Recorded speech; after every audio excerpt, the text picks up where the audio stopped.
উহুদ যুদ্ধের গল্পটি শুরু হয় এক নিভৃত বেদনার ডানায় ভর করে, যেন আকাশের বুক ফুঁড়ে বিষাদময় শ্বাস নেমে আসে মদিনার রাস্তায়। বদরের বিজয়ের আলো তখনও মানুষের চোখে জ্বলজ্বল করছিল, কিন্তু সেই আলোকে ম্লান করে দিতে দূর আকাশের নিচে জমে উঠছিল নতুন ঝড়ের মেঘ। নবী করিম সাল্লাল্লাহু আলাইহি ওয়াসাল্লাম তাঁর সাহাবাগণকে নিয়ে যখন উহুদের দিকে অগ্রসর হলেন, তাদের চোখের গভীরে তীব্র উত্তেজনা, নীরব বিষাদ, অগাধ বিশ্বাস এবং বেদনার লুকানো আলো একসাথে মিশেছিল। যেন তারা সবাই জানতেন, আজ যে পথ তারা হাঁটছেন সে পথের ধারে গড়িয়ে পড়তে পারে রক্তের স্রোত, আর বাতাসে ভেসে আসতে পারে মৃত্যুর অসহ্য গন্ধ। উহুদ পর্বত সেই দিন দাঁড়িয়েছিল সাক্ষীর মতো। তার নীরবতা ছিল গভীর, তার ছায়া ছিল ভারী, আর তার মুখে ছিল সেই অনুচ্চারিত ভাষা, মানুষ আজ তাদের হৃদয়ের সর্বোচ্চ পরীক্ষা দিতে চলেছে।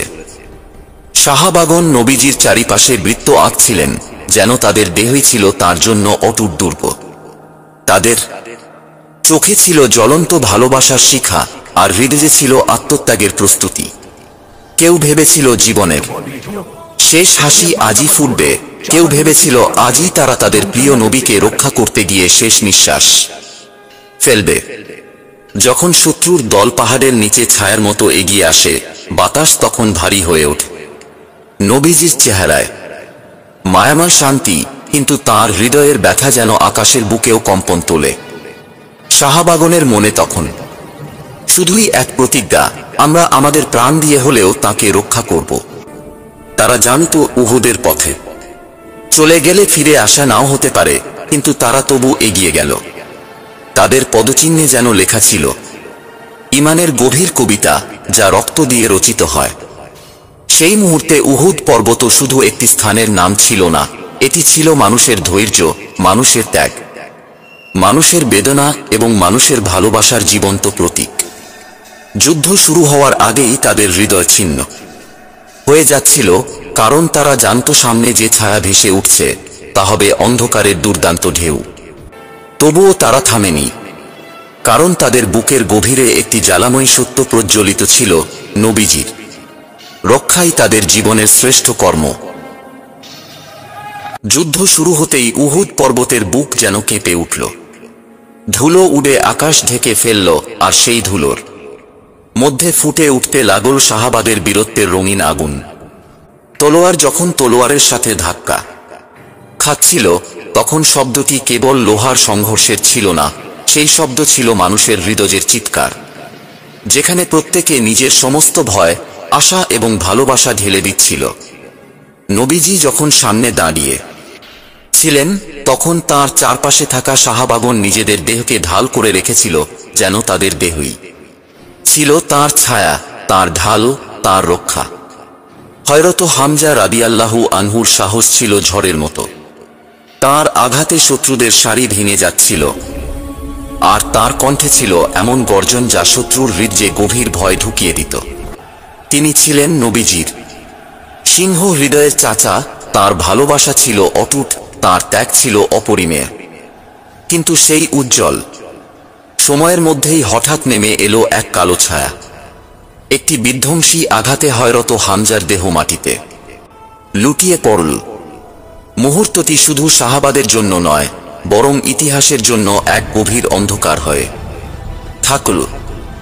নবীজির চোখে সেই দৃশ্যের দহন কেউ দেখতে পায়নি, কেউ সহ্য করতে পারেনি। তার অন্তরে যেন হাজার খণ্ডে ভেঙে গেল এক অমূল্য হৃদয়। তিনি চিৎকার করলেন না, কিন্তু তার নীরবতা ছিল বজ্রপাতের মতো ভারী। সাহাবারা যখন দেখল তাদের প্রিয় নবীর মুখে এমন বেদনার ছায়া, তখন তাদের আত্মা রক্তে ভেসে গেল। তারা তীব্র ক্ষোভে ছুটে গেল সামনে, যেন পৃথিবীর সমস্ত শত্রুতা আজই শেষ করে ফেলবে। কিন্তু উহুদের গল্পে শুধু সাহস ছিল না, সেখানে ছিল মানুষের ভুলের যন্ত্রণাও। পাহাড়ের উপরে যে দলটি নবীজির আদেশে অবস্থান নিয়েছিল, এক পর্যায়ে তারা ভেবে নিল বিজয় এসেছে। তারা নিচে নেমে গেল লুট সংগ্রহ করতে। তাদের এই অল্প ভুল ইতিহাসে বিশাল ক্ষতের সৃষ্টি করে। শত্রুরা পিছন দিয়ে ঘুরে এলো, আর এক মুহূর্তের মধ্যে সাহাবাদের সারি ছিন্ন বিচ্ছিন্ন হয়ে গেল। বাতাসে উঠে এল আতঙ্কের শ্বাস, মানুষ একে অন্যকে খুঁজে পাচ্ছিল না, আর সেই বিশৃঙ্খলার মধ্যেই নবীজি আহত হলেন। তার মুখের রক্ত ঝরছিল, তার দাঁত ভেঙে গিয়েছিল, কপালের চামড়া ফেটে গিয়ে প্রবাহিত হচ্ছিল লাল বেদনা। সাহাবারা তাকে ঘিরে ধরল, কিন্তু তাদের হৃদয় যেন থেমে গেল এই দৃশ্য দেখে।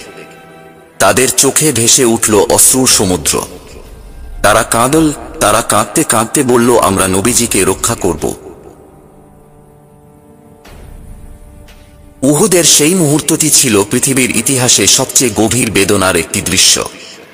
যখন শত্রুর আক্রমণে নবীজির মুখ রক্তে ভিজে যাচ্ছিল, তখন তার চারপাশে দাঁড়ানো সাহাবাগণ নিজেদের দেহ দিয়ে তাকে আড়াল করছিলেন। তারা জানতেন এই মুহূর্তে নবীজির দিকে ছুটে আসা প্রতিটি বাণ, প্রতিটি তীর, প্রতিটি তলোয়ার আসলে তাদের জীবন শেষ করে দিতে পারে, কিন্তু তারা তবু এক মুহূর্ত পিছিয়ে যাননি। কারণ তাদের হৃদয়ে ছিল এমন একটি ভালোবাসা যা রক্ত দিয়ে লেখা। ভক্তির কবিতা। হযরত তলহা রাদিয়াল্লাহু আনহু নিজের হাত উঁচু করে দাঁড়িয়েছিলেন নবীজির সামনে, যেন তার হাত ছিল একটি জীবন্ত প্রাচীর। শত্রুর তীর একের পর এক তার হাত বিদ্ধ করছিল, কিন্তু তিনি একটুও সরে যাননি। তার দেহ থেকে রক্ত ঝরছিল, যেন তারাও নবীজির প্রতি ভালোবাসায় গলে গিয়ে মাটি ভিজিয়ে দিচ্ছে। তার হাত ঝুলে পড়ে অচল হয়ে গেল, কিন্তু তার চোখে ছিল এমন অটুট বিশ্বাস যা পাহাড়ের শেকদের চেয়েও দৃঢ়। হযরত আবু দুয়ানা রাদিয়াল্লাহু আনহু নিজের বুক দিয়ে নবীজির দিকে আসা তীর ঠেকিয়ে দিচ্ছিলেন। তার বুক যেন তীরের ঝড়ের সামনে একটি শক্ত ঢাল হয়ে দাঁড়িয়েছিল। প্রতিটি আঘাতে তার দেহ কেঁপে উঠছিল, কিন্তু তার আত্মা ছিল অটুট। তিনি এক মুহূর্তের জন্য ভাবেননি নিজের কথা, কারণ তার হৃদয়ে ছিল এমন একটি আকাঙ্ক্ষা, তিনি চান তার প্রিয় নবী একটু হলেও নিরাপদে থাকুন। সেই সময় মদিনার বাতাসও যেন কাঁদছিল। ঝড় থেমে গিয়ে বাতাস নিস্তব্ধ হয়ে গিয়েছিল, যেন পৃথিবী থেমে দাঁড়িয়ে দেখছিল এই আত্মত্যাগের দৃশ্য। উপর থেকে উহুদ পর্বত নিঃশব্দে তাকিয়ে ছিল, যেন সে জানত মানুষের ভালোবাসা কত গভীর হতে পারে। নবীজি তখন আহত অবস্থায় দাঁড়িয়ে সাহাবাদের দিকে তাকালেন। তার চোখে ছিল ব্যথা, তার চোখে ছিল কান্না, কিন্তু সেই কান্না ছিল শুধুই ক্ষতের জন্য নয়, সেই কান্না ছিল তার প্রিয় সাহাবাগণের ত্যাগের জন্য। তিনি ফিস করে বললেন, যেন হৃদয়ের গভীর থেকে নির্গত একটি দোয়া, তোমরা যেভাবে আমাকে রক্ষা করছো, আল্লাহ তা মহান সিংহাসন থেকে তোমাদের রক্ষা করুন। এদিকে শত্রুরা ছড়িয়ে পড়ছিল, কিন্তু সাহাবাগণ তাদের দেহ দিয়ে নবীজির চারপাশে এমন একটি অটল বৃত্ত তৈরি করেছিল যা মৃত্যু পর্যন্ত ভাঙা সম্ভব ছিল না। তারা ঘামে ভিজছিল, রক্তে ভিজছিল, ধুলো ঢাকা পড়ছিল, কিন্তু তাদের চোখের আগুন নিভে যাচ্ছিল না।